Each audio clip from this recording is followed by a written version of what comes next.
Praise the Lord. ஸ்தோத்திரம். ஹல்லேலூயா. இயேசுவுக்கே புகழ், இயேசுவுக்கே நன்றி, இயேசுவுக்கே ஆராதனை, இயேசுவுக்கே மகிமை. இணைச்சட்டம் 23ஆம் அதிகாரம் 5ஆம் வசனத்தில் இப்படியாக வாசிக்கிறோம்.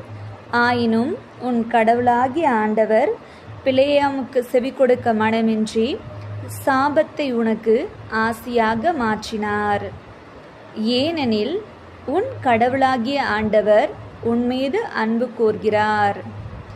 பிரியமானவர்களே, நம் கடவுளாகிய ஆண்டவர் நம்முடைய சாபத்தை சிலுவையிலே ஆசீர்வாதமாக மாற்றினார். ஏனெனில் அவர் நம் சாபத்தை அவர் மீது வரவைத்து கொண்டு நமக்கு ஆசீர்வாதமானார். ஞானத்தோடு இவற்றை புரிந்து கொள்வோம். நம்முடைய ஆசீர்வாதத்திற்கு இருக்கின்ற தடைகள் யாவும் மாறும். ஆசீர்வாதம் நிச்சயமாகவே நமக்கு உண்டு. ஆமேன். ஹல்லேலூயா.